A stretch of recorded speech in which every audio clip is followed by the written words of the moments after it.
Welcome to Season 2 of the Beyond the Start Button podcast. In this episode, we talk about Star Wars, The Last Jedi, Voltron the Legendary Defender, RWBY Volume 5, and much, much more. So sit back, strap in, and get ready to go beyond the Start Button.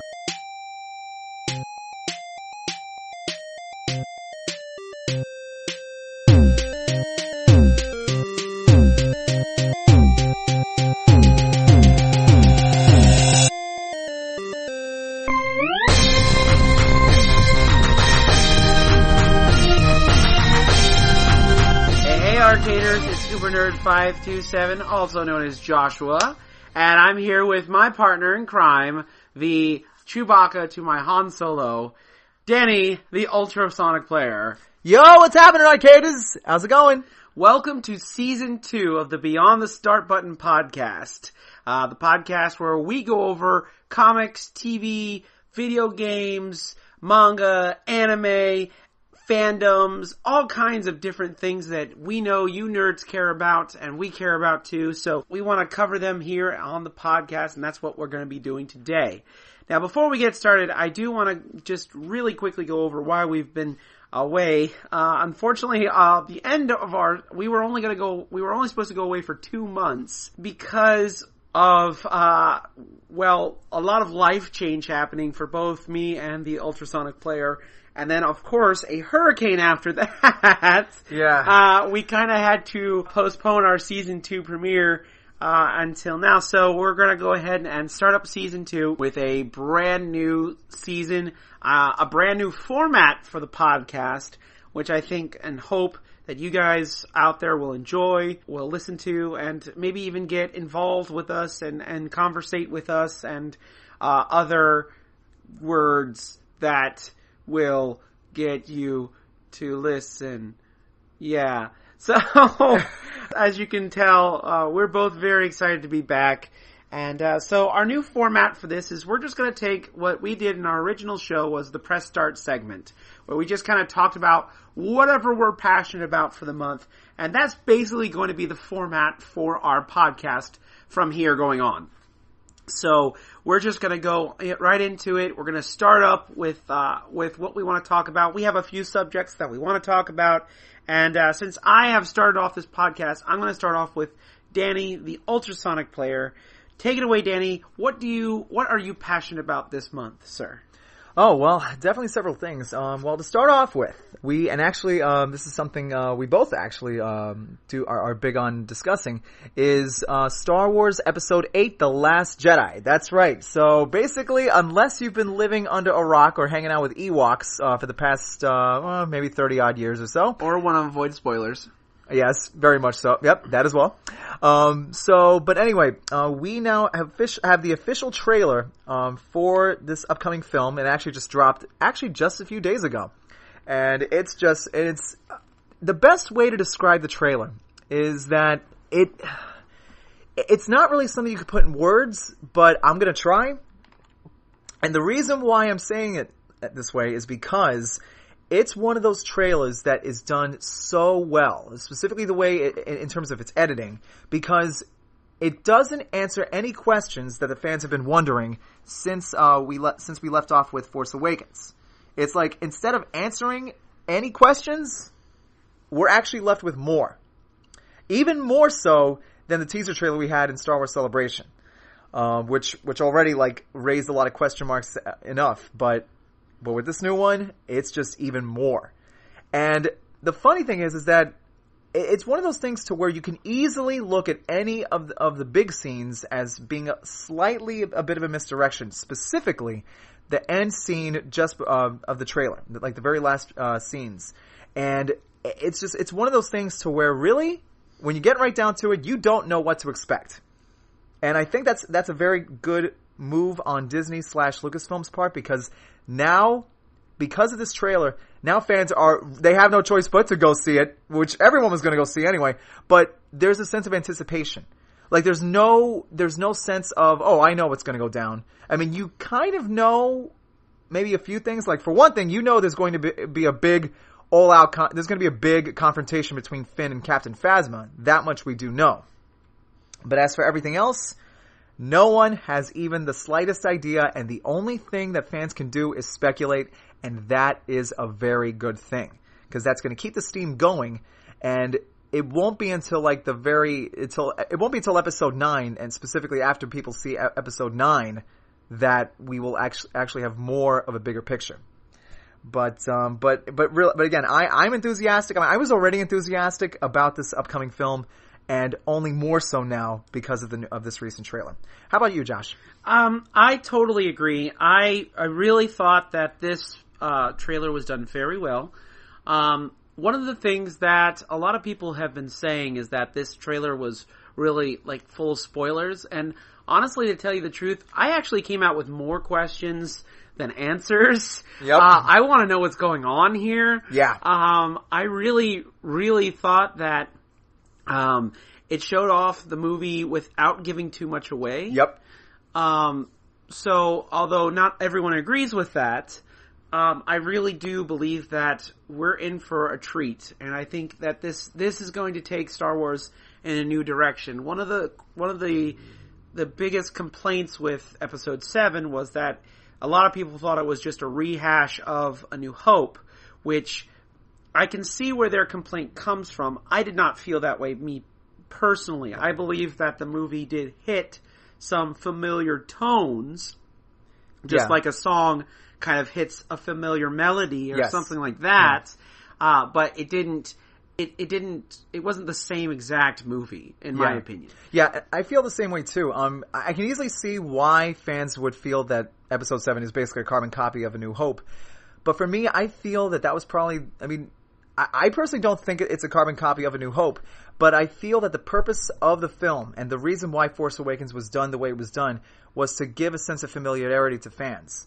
Because, technically, when you really think about it, it really has been 30-odd years since Return of the Jedi, if you don't count the old Expanded Universe books, which is now known as Legends. I believe that they went that route so as to give fans a sense of familiarity before we venture off into like completely new territory, which is what this film is going to do. Now, of course, I agree with that. Yeah, I agree with that. Now, of course, with this, there's also the sense that people feel that it's going to be following Empire Strikes Back, and I'm kind of 50-50 on that. I'm not really sure if you can say that it is. I mean, obviously, it is the second act of the 3-act play, and for those who know the 3-act structure, the first act is the introduction, and the second one focuses more on character development and all that good jazz. And it's always usually the darker of the three. Exactly. Which I feel, unless you talk about the prequel trilogy, where it got progressively darker, but because that was by design, because the second one was the second trilogy was the redemption. Mm-hmm. So, I agree with you. I agree 100% all that you said. Yeah. I did not understand anything that was going on. I did not connect the dots. I am excited again to see Luke Skywalker on the big screen.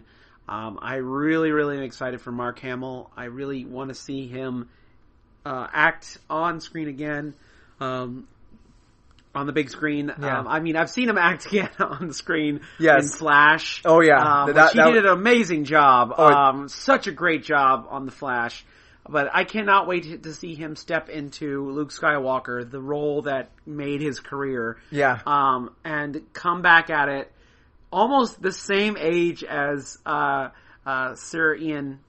Sir Alec-Guinness, sorry. Yeah. Sir Alec-Guinness did back in New Hope. Yep. But I really am excited to see what happens in this new trilogy and with these new characters, and now that we've got an introduction with Rey, with Finn, with Poe, with even with Kylo Ren, BB-8, we're going to be introduced to some new BB units, which I'm excited about. We are going to be introduced to porgs, which I am excited about. I know, it's like... I love those porgs, Warning! Man. Cuteness overload. That's all I have to say. Cuteness overload. Crystal wolves, man. That's all I gotta say. Crystal wolves. Yeah, that was, I mean... not wolves, sorry, they're foxes. Crystal foxes. My bad. But yeah, Crystal Foxes, we're gonna be seeing some new planets. Yep. And all that. So let's continue with Star Wars because that's what I have to talk about. Yep. So I want to really, really continue the Star Wars talk. Just recently I have read the new, Darth Vader miniseries that they did, which was fascinating. It's how Darth Vader got his lightsaber. Yes. And it is a really short and to the point. Yeah. It's very action-oriented comic. Yeah. There's not a whole lot of dialogue, but I think my favorite part of that whole thing is actually the last issue where we find out how a Sith Lord gets a red, Kyber crystal. Kyber crystal. What happens, to make a red lightsaber, and we get that answer. It's called bleeding. Yeah. And what you have to do is you have to first kill a Jedi. You have to take their lightsaber. You have to open the lightsaber up, get the crystal, and then you have to pour all your anger and all your hate, all the dark side of the Force into the Kyber crystal, and basically force it to be corrupt. Because Kyber crystals in this new canon are made of the light side of the Force. Okay? So Kyber crystals have to kind of be forced to turn bad, basically. In that moment, and this is spoilers for those of you who have not read it yet, so if you don't want to get spoilers, then don't listen to this next couple of seconds, but my favorite part of that comic has to be the part where the crystal shows Darth Vader turning early. It shows him actually destroying Emperor Palpatine and then going and finding Obi-Wan and asking forgiveness. Oh my gosh, that was so cool. And then him just turning away from that vision and saying, no, I'm not doing that. I'm on my path and I'm staying with it. So it was a very interesting comic. And then I read the new story arc that we're going into, which is going to introduce us to the Inquisitors and how that works out. Because if you've watched the Star Wars Rebels, you know who Inquisitors are. Yeah. And we've met a few of them. Now we get to actually meet more, and we got to figure out exactly who these people are and what they're doing, and so we get to figure a little bit more about that. So I can't wait for this new saga to begin. I'm also reading the Mace Windu comic, which is alright. It's not my favorite, but it's alright. I'm also reading the main Star Wars comic, which is going to start up next month, I believe, with a new story arc. And this story arc, Luke Skywalker is going to go to Jeddah, and we get to see what happened after what happened in the events of Rogue One, and then after that story arc, they are going to have a story arc where they're going to one of the new planets in The Last Jedi, which was Crate, I believe it's called. Wow. So with this, when Luke goes to Jedi, this is obviously post-return, right after the Battle of Endor, post-Return of the Jedi? No. This is, as far as I know, this is after A New Hope. So this is in between. A lot of the comics that have been doing the main series. Yeah. And the reason I know this happens between A New Hope and Empire is because he has his father's lightsaber. So, yeah. So, yeah, this happens not long after the events of Rogue One. Okay. So we get to see, we're actually going to get to see what happened to Jeddah afterwards. Yeah, because, because spoilers for everybody who didn't see Rogue One, let's just say the place got wrecked up pretty good. Mm-hmm. We get to see that. So I'm very excited about that. I'm also reading the Captain Phasma, a miniseries that they're doing, which is really kind of cool. We get to see what happened, how Captain Phasma escaped the Starkiller base. Yeah, because that thing blew up sky high. So far the comic is really good. Artwork's really amazing. I'm really enjoying it.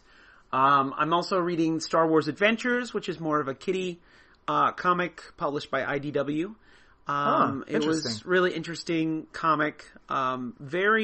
It's very kid oriented, so if you're looking for story meat, we're not really going to have that. You're not going to have it, but it's a fun comic. So my only complaint is some of the artwork is a little bit Like, I get it, that's a kid's book, but can we up the artwork a little bit more, you know? Yeah, I know what you mean. So it's a little bit better. So, I did like the comic, though. It was a good story. I read the first 2 issues. The main story started with Rey. We got to see a little bit more with Rey on Jakku. I really did enjoy that one. I've also been reading since our break, because of my new location and where I work. I have been trying to catch up with the Star Wars universe through the books as well. I am currently on book number 12.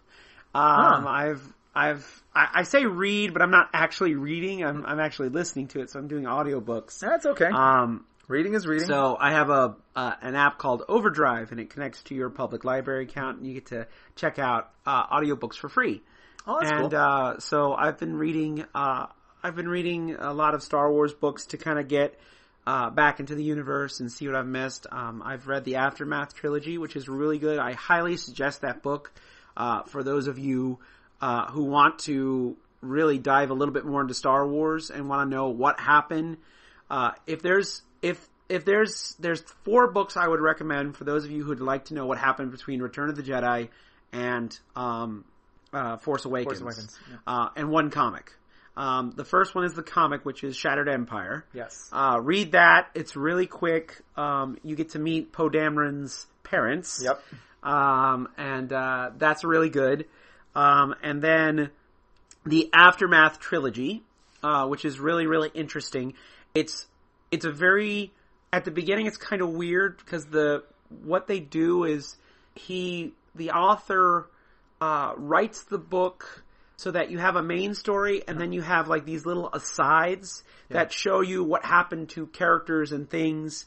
I know what you're talking about. So it's a little weird at first when you read that first book because it's kind of confusing at times because you're like, okay, well, I was in the middle of the story and then all of a sudden I'm going to this. So it's kind of a weird way to put it, but it's interesting in the same time because you get to find out where things have happened and what's going on, and you find out how the Empire fell. And that's kind of the best part about this is you get to find out what happened to the Empire and how did the First Order start. And I love that the book shows you how it through this trilogy it shows you how this became, but it doesn't tell you everything. So there's a lot of information that we still don't know. The 4th book is Bloodlines, and this takes place about 6 years before Force Awakens. Oh, is it 6? Because yes, I thought it was 5. I believe it was 6. If I'm wrong, I'm sorry, but I believe it was about 6 years. And this follows Leia, and you get to find out exactly what happened right before Force Awakens. You get to find out what happened to Leia, and there is a very, very big moment in galactic history that happens in that moment that really kind of charts the destiny toward Force Awakens, and I do like that a lot.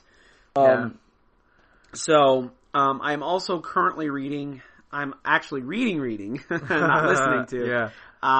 One of the books I like to read, one of the authors I like, she did Bloodlines. She did one of my favorite Star Wars books, which is Lost Stars, which is probably the best Star Wars book I've ever read. It's such a good book, and I really wish they would do more with it. I really wish they would bring it out more. But that's another book I highly recommend, because that gives you another perspective and actually goes through the entire original trilogy. It's kind of like this side story along with the original trilogy. That's really quite interesting. So yeah, I can't wait for that. And I believe the author's name is Claudia Gray.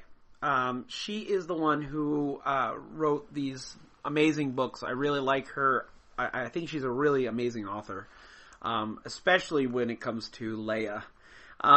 She really knows how to write Leia, and also not only just give her make her, Leia that we know and love, but also kind of add a little bit of Carrie Fisher into her character. Of course, because I know that Carrie Fisher and Princess Leia are two completely separate people. Yeah. Even though Carrie did play her. Yeah. But it's kind of nice to have a little bit of that attitude. Yeah, and even Carrie herself even said that she did say something around the lines of I believe it was an interview for Force Awakens where Carrie had said that there is a bit of the character in me and there's a bit of me in that character. Right. So it's not completely doing a complete 180 from her own personality. Right. So that's why I really like this author, but I highly suggest Lost Stars. It was also written by her, and I'm currently reading Leia, Princess of Alderaan, which is a book that takes place in her early teen years, and apparently is going to have some places and characters that are in The Last Jedi. So I'm very excited to kind of read that. I'm kind of reading it very slowly when I get a chance, but I'm also listening to Thrawn by Timothy Zahn. Yep, the creator of Thrawn himself. Which they have just recently announced that they are doing a sequel to that book. So I'm actually quite excited about that as well. So far I really, really am enjoying Thrawn. It's almost like a Sherlock Holmes type book. It's kind of interesting to see Thrawn's process, his thought process, and it's quite interesting. And I'm really enjoying that book so far. And one more thing before we go off of Star Wars, let's talk about one of my favorite YouTube channels right now that I'm listening to, and you're getting a free advertisement from me. Star Wars Explained is a YouTube channel that I've been watching a lot lately. If you want to get caught up on Star Wars, but you don't want to you don't really have a lot of time to read the books and read the comics and play the video games and all that other stuff, this is a great way to do it. This guy does a great job of going over your questions about canon and doing some explanational videos telling you, hey, this is, this thing and this connects to that. And one of my favorite things is he actually reads some of the books, and then he has a video that explains like 50 Easter eggs that you can find inside the book that point to specific things. Because one of the things I love about the Star Wars books thus far is that events that happen in other books resonate in other books. So even if you have two separate authors, sometimes you'll read about one thing in one book, and then you'll actually read about it in another book. So the story group, Lucasfilm Story Group, is doing a really good job of connecting these all together. Yeah, and I'm glad that they're doing that, because at least it gives a sense of cohesion in a lot of the upcoming books. I mean, granted, because actually before we segue, I definitely want to give my 2 cents on a lot of those books that you mentioned. But before we do that, but yeah, that's what I like about what the story group's doing, is that they're making sure that the continuity is a lot tighter this time around, as opposed to... They can't be perfect. But... No. But so far their batting average is pretty good. So which is the important thing. And so now, granted, I have to confess, the only new EU books that I have so far are Star Wars: A New Dawn, which again basically covers a little bit of Caleb Doom / Kanan Jarrus's it's just before Star Wars Rebels happens. So he's already an adult, but it shows kind of like what he's going through, and him still not exactly too keen on taking up a cause against the Empire. But of course, a certain Twi'lek and certain other circumstances kind of help steer him in that direction. Oh, and if I could make an aside, if you're reading that book right now, yes, there's a character in that book. Her name is Rey Sloane. She's an Imperial officer. She is a big part of the Aftermath trilogy. Really? Yes. Oh my gosh, I didn't know that. Because again, I know that Aftermath really does cover a lot more gaps, or it answers some more questions about what happens. the two big things that stood out to me were with what happened to Naboo, as well as a certain character that apparently some people, even to this day, some people are still 50-50 on. We find out what happens to him. I mean, he's still alive, but, yeah, he's not really, he's even more disliked than he was when we first meet him in episode 1. Yeah. But, I mean, it's just, the thing is, and I've seen a lot of fans say this too, it wasn't his fault. I mean, Palpatine is a master manipulator. He really was that good. I mean, which granted, I mean, and that's the thing about being about being the audience, is that you get to see what's going on, and you almost just want to yell at the characters going, no, this is what's going on.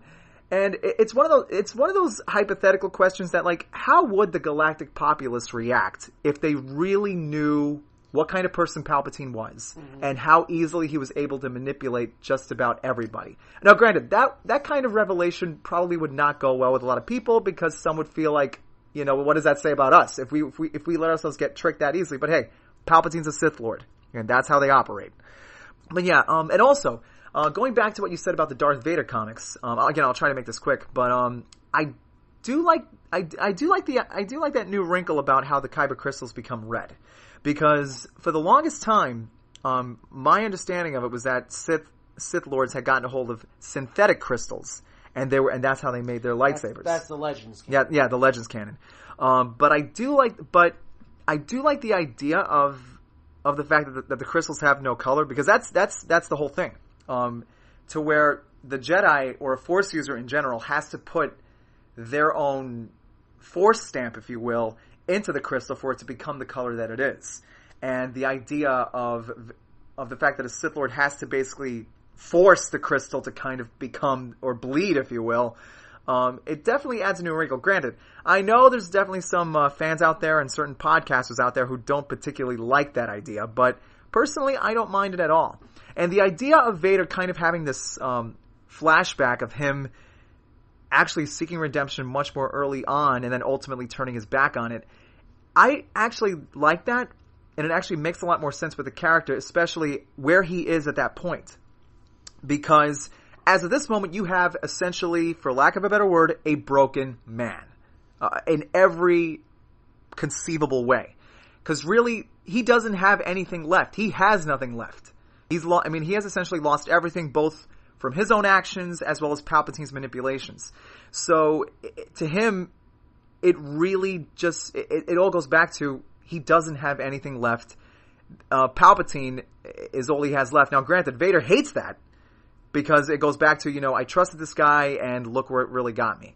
But unfortunately, it's the only thing that he's got left. So it makes sense for him to kind of reject that vision, because obviously he doesn't know about Luke. But when he does, then you go back and watch Return of the Jedi and Empire Strikes Back, and then it's like, oh, okay, so you realize that this is not really an evil guy, it's just a guy who, despite everything he's done, he's essentially trapped, and he's got no way out until Luke, comes along and ultimately helps redeem him. But I'm glad that these new books are really that interesting, because again, the only books I have are Star Wars: A New Dawn and the Ahsoka novel, which I still have yet to read. It's a good book. It really is. The Ahsoka novel is really good. I listened to the audiobook, which was read by Ashley Eckstein, which was really cool. Yeah. I really did enjoy that. Cool. Hearing her do Ahsoka was really cool. Yeah. That book's really good. I highly suggest that one too. I think the only book I've been disappointed about so far was the book Lords of the Sith. I heard about that. Kind of dry, a little bit, for me anyways. But otherwise, no book has been like too terribly, bad. So I do enjoy all the Star Wars goodness that we've had. Now, let's go from one space odyssey to another. Danny, take it away. All right, so we've traveled to a galaxy far, far away. Now we're about to go to someplace from days of long ago.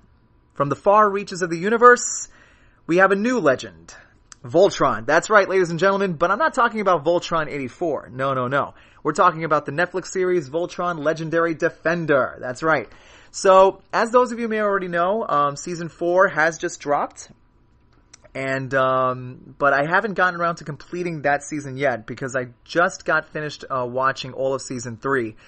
And my gosh, just the level of writing, and again, if I haven't said this enough already, and I'll say it again now, the level of storytelling that is done in this show. And again, that's the beauty of shows on Netflix in general, is that you have a lot more flexibility than you would if it was on a network TV show. Because with this, I mean, again, the storytelling is so airtight that not only that the characters are given more depth, and what's great about Season 3 is that the biggest, baddest villain gets character depth. That's right, Zarkon of all people. It's like we almost have a little, I mean, not to give away too much information, not to give away spoilers, but again, if you haven't seen Season 3, you should.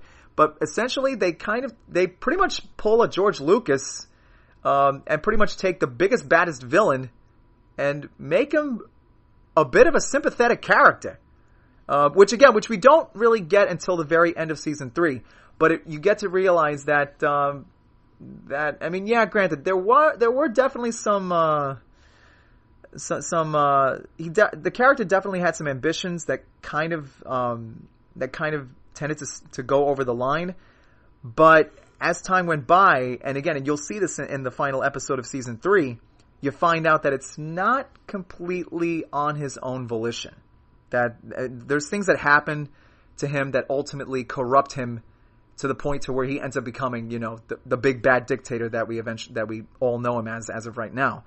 But it definitely offers a lot more wrinkles to him, and we also get the return of a character that we thought bit the big one at the end of Season 2. Or so we're led to believe, because we're still not completely sure about what happened to that character.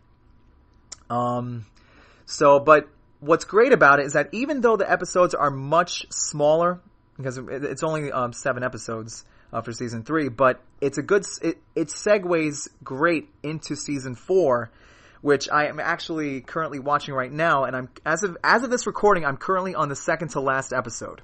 So I haven't completely finished watching all of Season 4 yet, but let me tell you, the emotional level of these episodes is just goes to such a way to where you really get emotional. You start to shed tears, and I know I did, specifically in episode 2 of Season 4, where Pidge, the Green Paladin, finally gets to complete part of her mission.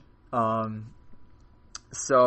again, I'm not going to say what it is. You have to pretty much watch it and see for yourself. But the bottom line is that this is, I mean, again, with each season that comes by, the action kicks up and the emotional and character depths just kicks up even more. So again, if you don't have Netflix, don't worry, because I know that they will eventually put the seasons on iTunes at the very least. And I know because Seasons 1 and 2 are available in that way. And that's how I've been able to pretty much binge watch Season 1 and 2. But again, it's definitely something I'm looking forward to with Season 3 and 4. And I'm hoping we get to see more seasons and just see how it all comes together. And again, unfortunately, we still don't know where Earth figures into all of this as of yet. But hopefully that question will be answered soon. And yeah, that's pretty much me so far. All right, so from your fandom to my fandom, it's time for me to talk about RWBY. Yay! So let's talk a little about RWBY. As you know, I am in love with the show from Rooster Teeth. I really, really am a huge fan of the show, and not only because of the characters and the story, but because of the inspiration that it has given me and forwarding me as well. Just recently, I had the opportunity to go to the Fathom events for the season or Volume 5 premiere of RWBY, and it was really, really great. We got to see the first episode of Volume 5 before everyone else does, which was very, very cool. I won't give anything away here, mainly because it still has a few more days before it comes out.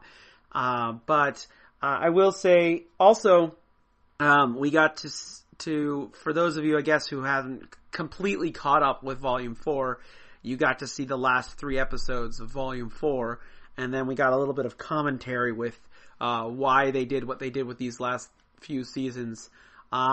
The emotions have been running high. Season 3 was kind of the, if you will, the Empire Strikes Back of RWBY, and Volume 4 was about how do you come back from that?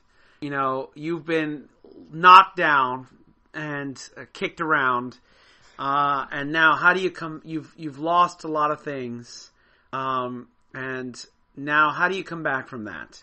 And that's what Volume 4 was all about. And the thing that I thought was quite interesting is Volume 4 is kind of like a reintroduction to our characters, all of our main characters. So Team RWBY is now split up, and they are now at different parts of their journeys now. And I know that the RWBY fandom is waiting for them to get back together again, because inevitably it's going to happen. Yes. But for right now, there's just a journey that needs to be taken, and the stakes are a little bit higher this time. There wasn't as much character development for our main characters this time around, except for a few exceptions. But they went over to some of our secondary main characters and gave them the spotlight for a season. And I thought that was really kind of neat, because now we get to see why some of the characters are who they are, and we get to see a character arc through that series, and I really did enjoy it. And seeing it on the big screen was even better. Wow. I remember, I think it was one of our earlier episodes, I talked about one episode where they had ended the episode where you saw this monster. It was very much like a lot of monster movies where you just saw bits and pieces of the monster, but you didn't see the monster. Oh, yeah. And then there's this moment where, oh crap, this monster is coming, and then they end the episode with a blank screen, and all you hear is this monster's wail. And I literally jumped out of my skin when I heard it. And then in the theater, hearing that again. Wow. With a theater sound system. I probably would just be like, okay, can we leave now, please? But wow, I'm glad and that's an old school movie technique. Right. Going back to Hitchcock, right. And I love that. If you do it right, it works, because the whole idea of, you think you see it, but you can't, and it's what you don't. You don't actually see the monster till the very end, which is not necessarily a spoiler. You don't see the monster till the very, very end, and it's quite interesting what happens and why that monster is there, and the emotional journey that you have your characters go through.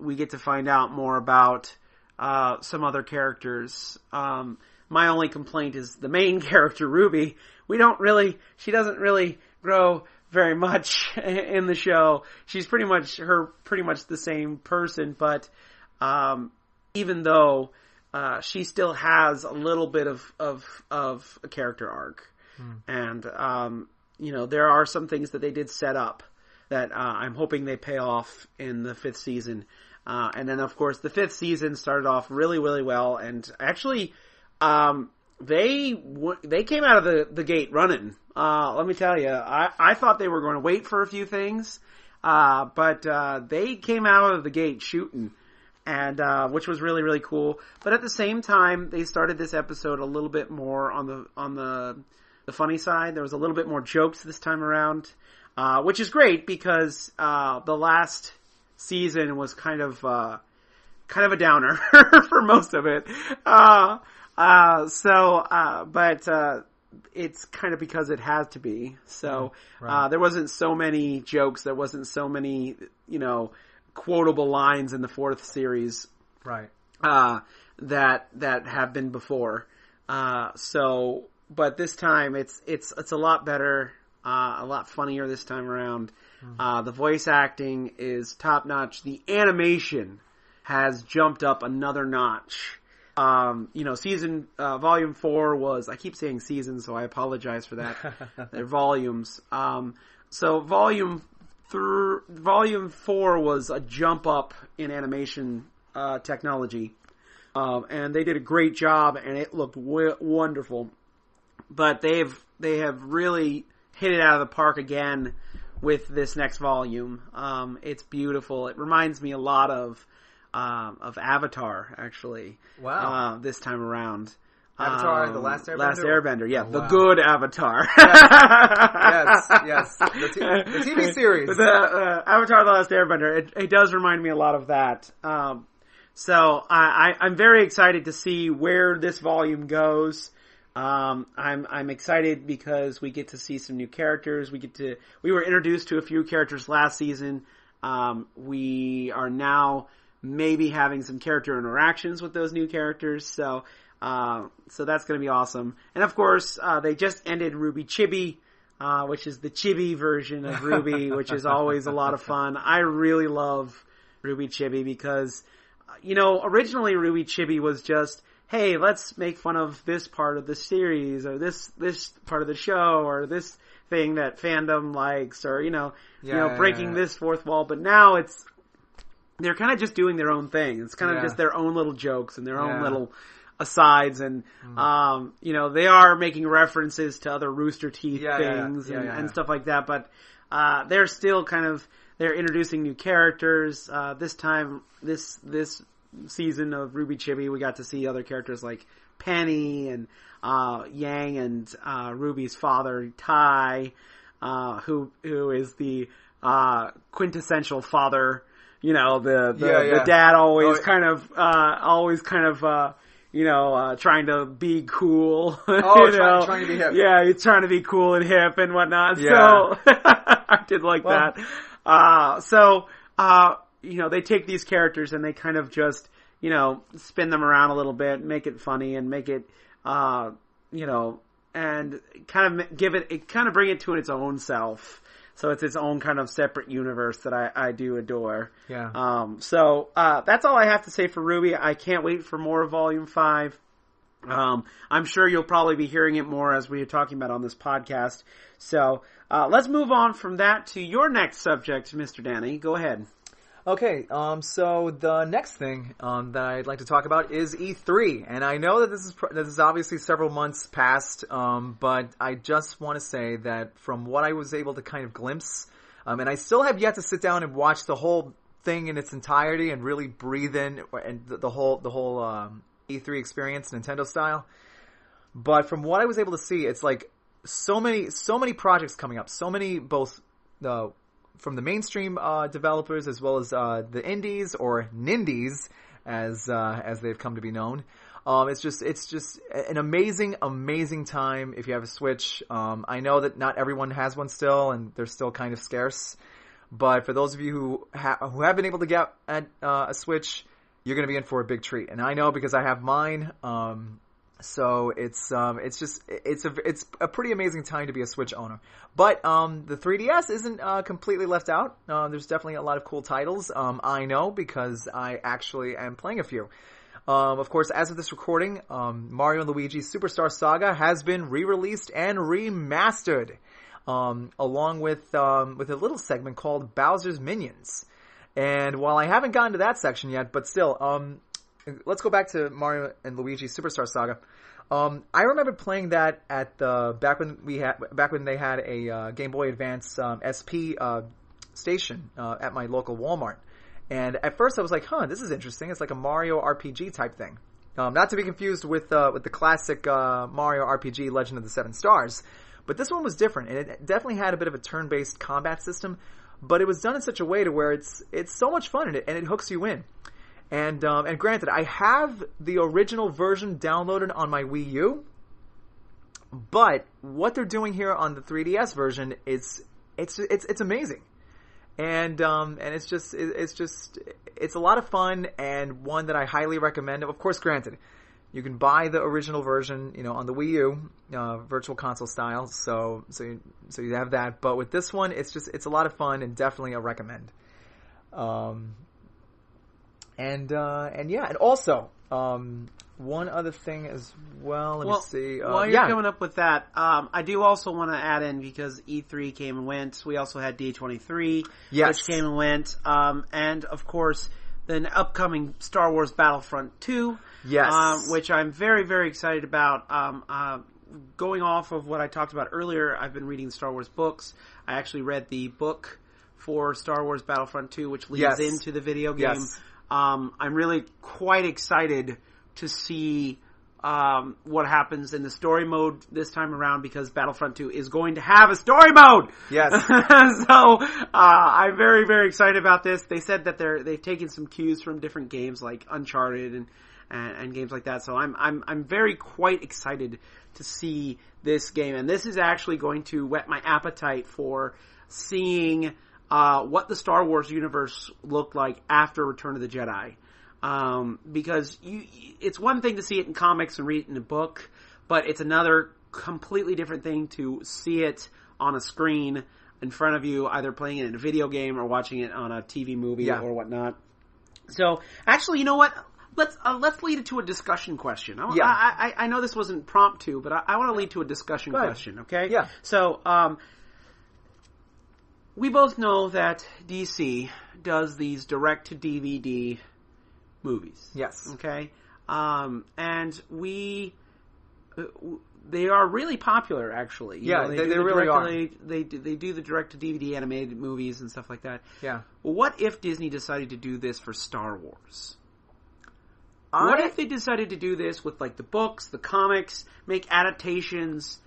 Because we all know that Dave Filoni is working on a new Star Wars animated project. We don't know what it is. Currently he's also working on Forces of Destiny, which is a great series, but, that's definitely geared towards the younger sect. Yeah. But we know that there is some animation coming along the way. But what do you think if Dave Filoni got together with his team and they decided to do, like, direct to DVD or maybe direct to Netflix or something like that, movies like adaptations of books, of comics, and things like that? What would you think if they did that? Well, personally, I wouldn't mind it. I really wouldn't mind it at all. And as long as Dave Filoni's at the helm, well, you're going to get your quality. So that's pretty much a given.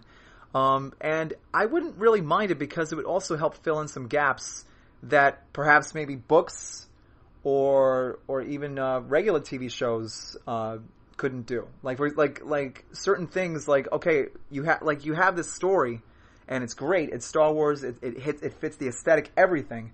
But you can't put it on Disney XD. Okay, what if you could basically do that in a directed to DVD way, or even put it on Netflix? Because the beauty of Netflix is, like I said, you have a lot more flexibility there, and you don't have to worry about going through too much S&P or standards and practices to put it out there. Well, you also could do you don't even have to stick to animation. You could do live action as well. Yeah, that's true, and it's interesting you mentioned that, because I know that because I had heard, and again, because I listened to Rebel Force Radio, which is a Star Wars podcast, again, free plug, but where it turns out that George actually had been kicking that idea around. Him and his producing partner, Rick McCullum, I believe his name was. There had been talks of doing something like that, and it would take place between 3 and 4, but so far nothing came of that. And I actually, again, if you do it right, it could work, because there's definitely a lot of questions that still need some answering. Because again, we do get some closures about some of the characters, but not all of them. And I really think it would be a good idea if they did that, because again, Star Wars is big now. I mean, it's always been big, but because of Force Awakens and because of even before that, the Clone Wars animated series, Star Wars has once again come back into the public consciousness, and to not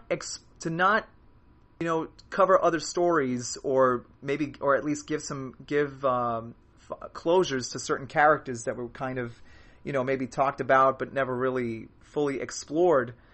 It would definitely be a bit of a crime to not take advantage of the opportunity, especially with the nature of binge watching nowadays and streaming and what have you. I mean, you got yourself a golden opportunity. I mean, it would just be a matter of seizing it and going for it. But of course, provided that you have the right people doing it, the sky's the limit, and the fans will be there. I mean, as long as you have good stuff coming down the pike, the fans will go for it. Excellent.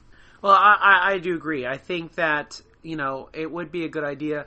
I don't think Disney will do it, though. I think they're kind of out of the direct-to-DVD market.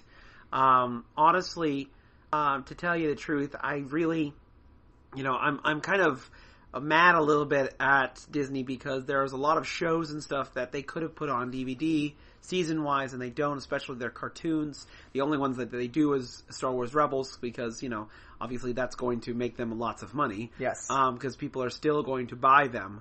And I know that we are in this kind of transitional period of, people buying DVDs to getting, streaming and Netflix and whatnot. But I think that would be a viable idea as opposed to having a movie every single year, maybe doing a smaller, direct-to-DVD animated movie or a smaller direct-to-DVD, live action movie. Yeah. Something that, and then, the good thing about that is you don't have to stick to a specific timeline. You can kind of jump the timelines. Yes. And do all that. So, I think that would be a great idea. Yeah. And not only that, but there's something that DVDs handle very well that you can't really do on a Netflix or Hulu.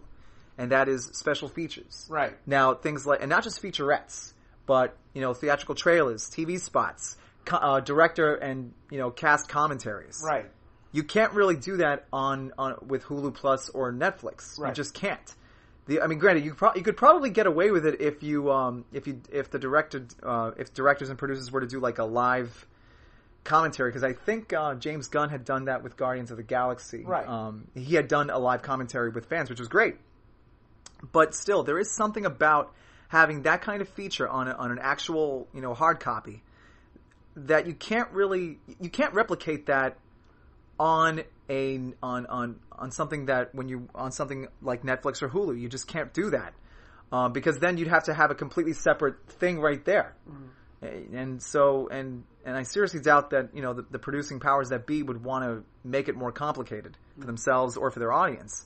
So, but I really feel that there is still a market for DVDs, because obviously if it weren't the case, then DVDs would have gone the way of the dinosaurs a while back. And for me, in my case, granted, I've been slow in catching up, but I am transitioning to getting Blu-ray. Now, granted, for various reasons, I am not able to really watch the few Blu-ray DVD movies I have because, my room is unfortunately unavailable for me to use at the moment. But, again, there is something about looking at a featurette or watching a movie with director commentary that just adds to the experience, and you can't really do that on a Netflix or Hulu. So, and I really feel that, again, Disney might be, selling themselves short if they don't take advantage of a direct-to-DVD format, because not only that, but, there's always this, I think another reason is that there are certain Star Wars stories, particularly like, for example, there was that Now Legends novel where which dealt with Imperial stormtroopers being essentially zombies, at one point. Now, granted, obviously, the nature of the whole format being in a book made it possible, but I don't know. I guess maybe Disney/Lucasfilm doesn't really want to cross that line, because really Star Wars is geared specifically for everybody, kids especially, right. And to go almost to the point, to straddle the PG-13 line to the point to where you go into a rated R thing is still a very iffy thing for them, I guess.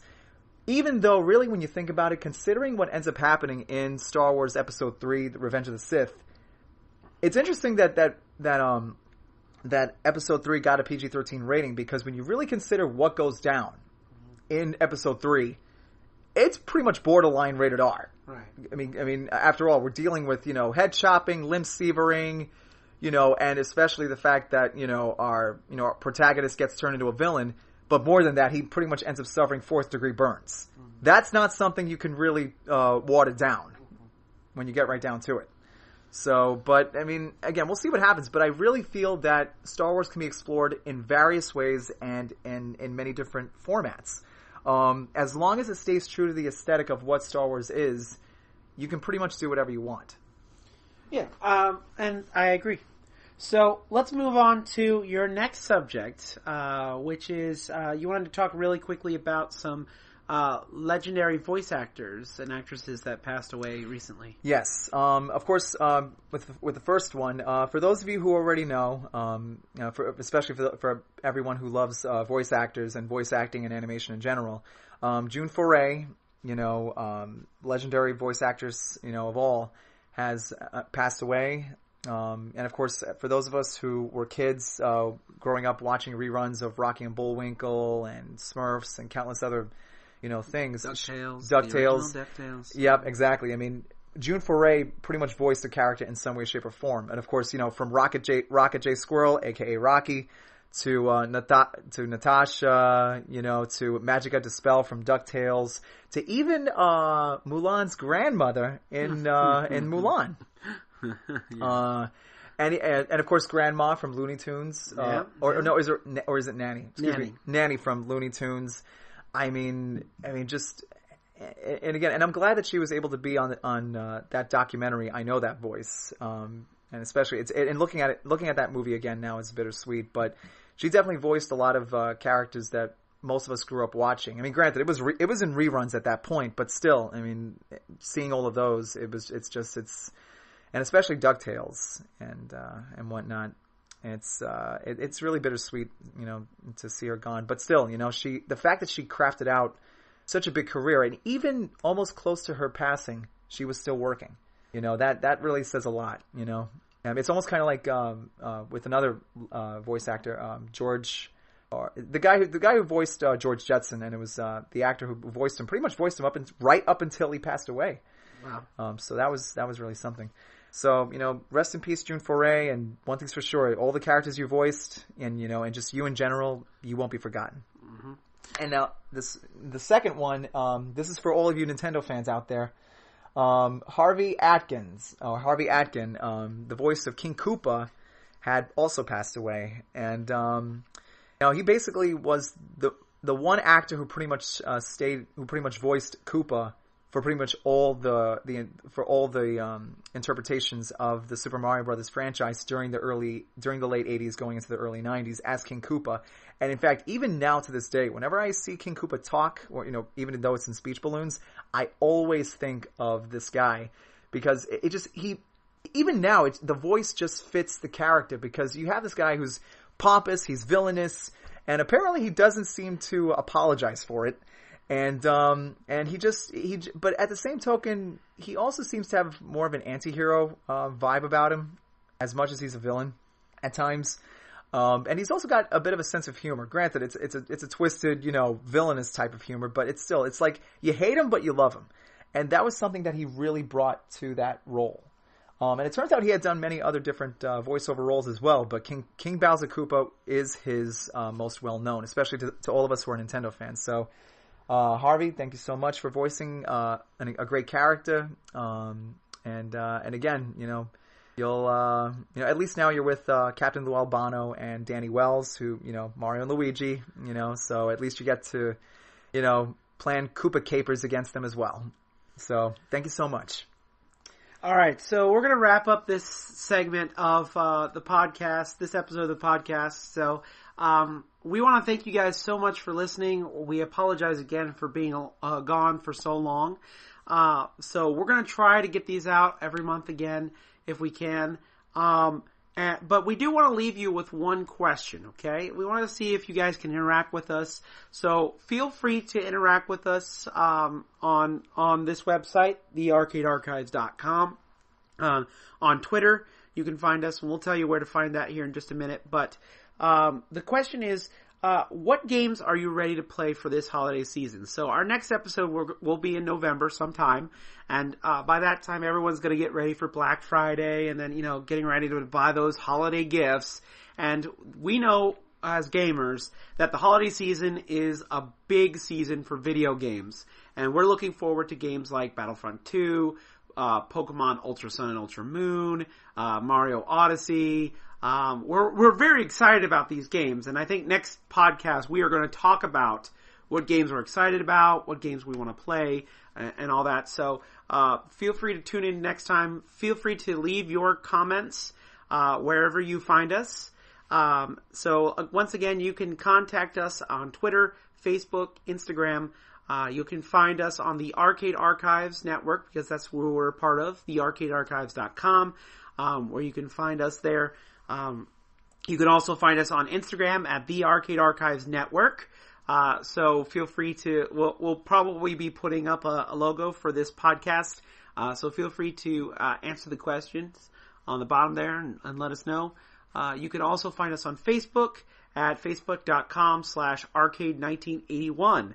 Now you can find us personally on Facebook, Twitter, and Instagram. You can find me on Instagram at Ubernerd527. That's UBERNERD 527 on Instagram and on Twitter. And you can also you can find me on those platforms. Feel free to talk to me on there. And Danny, the Ultrasonic Player, where can they find you? Oh, well, you can find me, of course, on Twitter at... I can talk tonight. So you can find me on Twitter at Ultrasonic or 9 or Ultra SNCPLYR9 on Twitter, and of course on Instagram, Ultrasonic9, and of course on fanfiction.net under the pen name Ultrasonic. And speaking of our beloved site, I just got finished putting up 2 articles, one about Star Wars The Last Jedi, and of course the big one, which really, this one was something that I've been working on for a long time, my thoughts on the 1989 cult classic, The Wizard.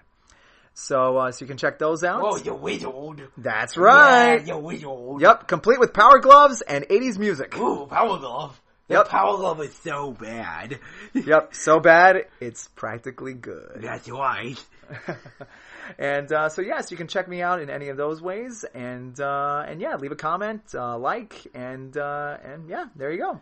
All right, guys. So on behalf of myself, Dan the Ultrasonic Player, and the Arcade Archives Network, keep playing like it's 1981, and we'll see you next time. Until next time, Arcaders. Hey Arcaders, this is Ray Gunn from the Arcade Archives Network. I hope you've enjoyed the podcast that you're listening to. If you're listening on iTunes, please give it 5 stars. A lot of time and patience go into every podcast we do. 5-star ratings help us so we can continue giving you this quality entertainment every month. And don't forget to share us with your friends. If you're listening to us on YouTube, please give us a like and subscribe to our channel. And if you're over on our Facebook page, please like and share. Once again, we do this for you guys, and we enjoy doing it every single month, so every little bit helps. So please go online and like us today. Thanks, keep playing like it's 1981, and I'll talk to you guys later. Bye now.